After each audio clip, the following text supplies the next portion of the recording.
हाय दोस्तों, आप सभी को हमारे YouTube चैनल ऋषि स्टडी पॉइंट में बहुत बहुत स्वागत है। आज हम लोग क्लास 7 के 26 अक्टूबर को होने वाले विज्ञान के वीकली टेस्ट के कुछ महत्वपूर्ण सवालों को देखने वाले हैं। इसीलिए आज के हमारे इस वीडियो को आप लोग शुरू से अंत तक देखें और हाँ, अच्छा लगे तो अपने दोस्तों को भी ज्यादा से ज्यादा शेयर करें। तो चलिए दोस्तों, अब देर न करके एक एक करके उन सभी क्वेश्चनों को देखते हैं। आज का हमारा पहला क्वेश्चन कह रहा है कि विश्व वन दिवस कब मनाया जाता है। पहला ऑप्शन है 22 मार्च को, दूसरा 21 मार्च को, तीसरा 23 मार्च को या चौथा ऑप्शन है 20 मार्च को। तो विश्व वन दिवस 21 मार्च को मनाई जाती है, इसीलिए इसका सही जवाब है ऑप्शन नंबर बी। हमारा अगला क्वेश्चन कह रहा है कि निम्नलिखित में से कौन सा वन उत्पादक नहीं है। पहला ऑप्शन है गोंद, दूसरा ऑप्शन है प्लाईवुड, तीसरा ऑप्शन है सील करने की लाख या चौथा ऑप्शन है केरोसिन। तो इनमें से जो केरोसिन है वह वन उत्पादक नहीं है, इसलिए इसका सही जवाब है ऑप्शन नंबर डी। हमारा अगला क्वेश्चन कह रहा है कि सूक्ष्म जीव द्वारा मृत पौधों पर क्रिया करने से बनने वाले एक उत्पाद का नाम है। पहला ऑप्शन है बालू, दूसरा ऑप्शन है मशरूम, तीसरा ऑप्शन है ह्यूमस या चौथा ऑप्शन है कास्ट। तो सूक्ष्म जीवों द्वारा मृत पौधों पर क्रिया करने से बनने वाले उत्पाद ह्यूमस है, इसीलिए इसका सही जवाब है ऑप्शन नंबर सी। हमारा अगला क्वेश्चन कह रहा है कि प्रदूषण का मुख्य कारण है। पहला ऑप्शन वनों की कटाई, दूसरा वर्षा की अधिकता, तीसरा ऑप्शन है वनों का संरक्षण या चौथा ऑप्शन है बढ़ती जनसंख्या। तो प्रदूषण का एक मुख्य कारण वनों की कटाई है, इसलिए इसका सही जवाब है ऑप्शन नंबर ए। हमारा अगला क्वेश्चन कह रहा है कि पौधे श्वसन क्रिया में ग्रहण करती हैं। पहला ऑप्शन है ऑक्सीजन, दूसरा ऑप्शन है कार्बन डाइऑक्साइड, तीसरा ऑप्शन है नाइट्रोजन या चौथा ऑप्शन है ओजोन। तो पौधे श्वसन क्रिया में ग्रहण करने वाली गैस कार्बन डाइऑक्साइड है, इसलिए इसका सही जवाब है ऑप्शन नंबर बी। हमारा अगला क्वेश्चन कह रहा है कि किस पौधे से रंग प्राप्त होता है। पहला ऑप्शन नीम से, दूसरा चंदन से, तीसरा मेहंदी से या चौथा ऑप्शन है आम से।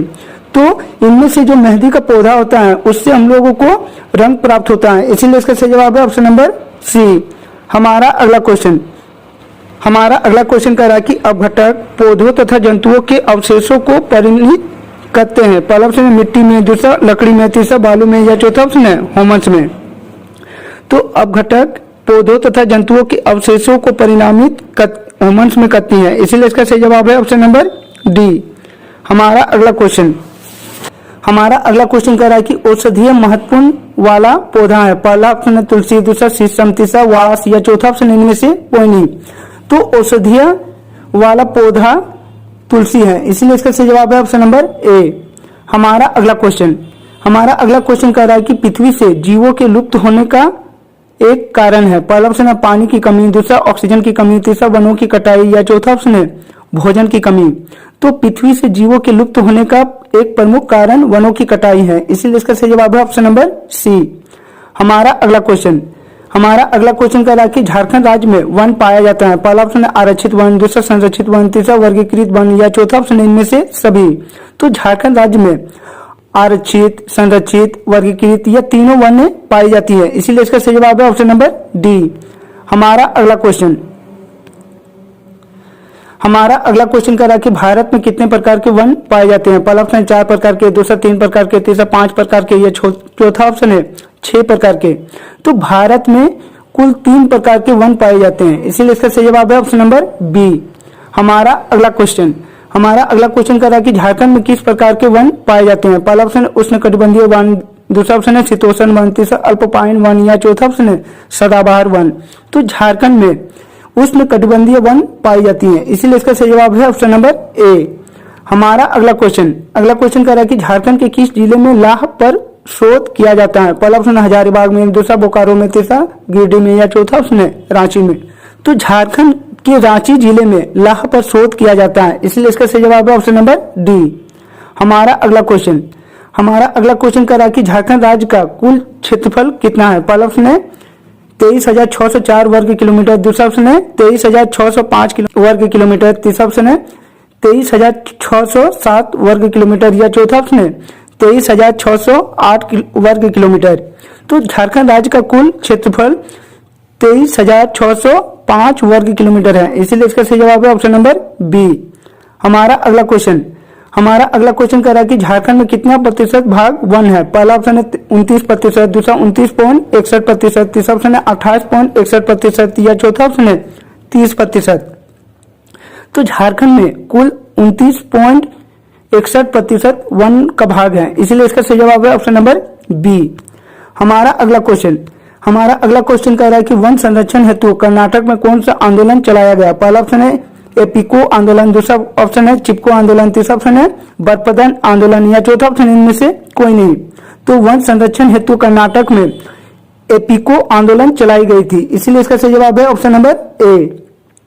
हमारा अगला क्वेश्चन कह रहा है कि पौधे श्वसन क्रिया में छोड़ती हैं। पहला ऑप्शन है ऑक्सीजन, दूसरा ऑप्शन है कार्बन डाइऑक्साइड, तीसरा ऑप्शन है नाइट्रोजन या चौथा ऑप्शन है ओजोन। तो पौधे श्वसन क्रिया में ऑक्सीजन गैस छोड़ती हैं और कार्बन डाइऑक्साइड गैस लेती हैं, इसीलिए इसका सही आंसर हो जाएगा ऑप्शन नंबर ए। हमारा अगला क्वेश्चन कह रहा है कि निम्नलिखित में से कौन पौधा औषधीय पौधा के नाम से जाना जाता है। पहला ऑप्शन है अशोक, दूसरा ऑप्शन है नीम, तीसरा ऑप्शन साल या चौथा ऑप्शन है बरगद। तो इनमें से जो नीम है वह औषधीय पौधा के नाम से जाना जाता है, इसीलिए इसका सही जवाब है ऑप्शन नंबर बी। हमारा अगला क्वेश्चन कह रहा है कि निम्नलिखित में से कौन सा कथन सही नहीं है। पहला ऑप्शन है वन मृदा को अपरदन से बचाती है, दूसरा ऑप्शन है वन में पादप और जंतु एक दूसरे पर निर्भर नहीं होते हैं, तीसरा ऑप्शन है वन जलवायु और जल चक्र को प्रभावित करती है या चौथा ऑप्शन है मृदा वनों की वृद्धि और पुनर्जनन में सहायक होती हैं। तो इनमें से जो कथन दी है कि मृदा वनों की वृद्धि और पुनर्जनन में सहायक होती है, यह कथन बिल्कुल सही नहीं है, इसीलिए इसका सही जवाब है ऑप्शन नंबर डी। हमारा अगला क्वेश्चन कह रहा है कि अपघटक किन्हें कहते हैं, यह वन में क्या कार्य करते हैं। तो इसका सही आंसर हो जाएगा कि अपघटक एक सूक्ष्म जीव है जो मृत पौधों और जंतुओं के उत्तकों का सेवन करते हैं ताकि इससे ह्यूमस बने। अपघटन वन में उगने वाले पौधों के लिए पोषण तत्वों की आपूर्ति को बनाए रखने में सहायक होती है। इस प्रकार वन एक गतिक सजीव इकाई है जो जीवन और क्षमता से भरपूर है। हमारा अगला क्वेश्चन कह रहा है कि खाद्य जाल क्या है। तो इसका सही आंसर हो जाएगा कि वन में अनेक खाद्य श्रृंखलाएं पाई जाती हैं जो एक दूसरे से परस्पर संबंध होती हैं। इस संबंध को खाद्य जाल कहते हैं। हमारा अगला क्वेश्चन कह रहा है कि वन मृदा अपरदन रोकने में कैसे सहायक होती है। तो इसका सही आंसर हो जाएगा कि पेड़ पौधों की उपस्थिति में वर्षा जल सीधे भूतल पर नहीं गिरता है, यह छोटी फुहारों के रूप में धीमे धीमे गिरता है। साथ ही पेड़ पौधों की जड़ें मिट्टी को एक साथ बांधे रखती हैं और मृदा के अपरदन को रोकती हैं। हमारा अगला क्वेश्चन कह रहा है कि वितान यानी कैनोपी किसे कहा जाता है। तो इसका सही आंसर हो जाएगा कि वनों में ऊंचे वृक्षों की शाखाएं कम ऊंचाई के वृक्षों के ऊपर छत की तरफ फैल जाती हैं, इसे वितान यानी कैनोपी कहा जाता है। हमारा अगला क्वेश्चन कह रहा है कि ह्यूमस किसे कहते हैं। तो इसके सही आंसर हो जाएगा कि मृदा में उपस्थित सड़े गले जैविक पदार्थों को ह्यूमस कहते हैं। हमारा अगला क्वेश्चन कह रहा है कि ह्यूमस कैसे बनते हैं। तो इसका सही आंसर हो जाएगा कि वन भूमि सूखी पत्तियों, फलों, बीजों, टहनियों और छोटे शाखाओं से ढकी होती हैं।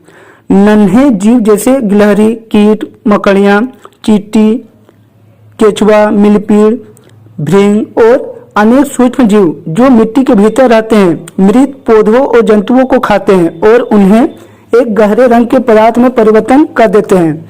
इस प्रकार ह्यूमस बनता है। हमारा अगला क्वेश्चन और हमारे इस सेट का आखिरी क्वेश्चन कह रहा है कि वनों को प्राकृतिक का फेफड़ा क्यों कहते हैं।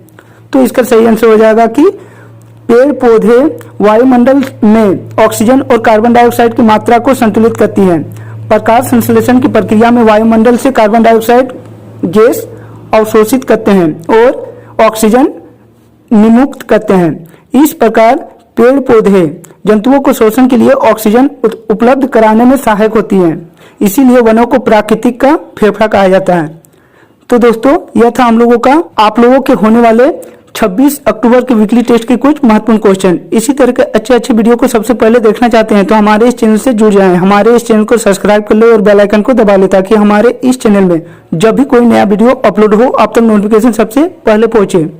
तो चलिए दोस्तों, और एक नए वीडियो के साथ फिर मिलते हैं, तब तक के लिए बाय।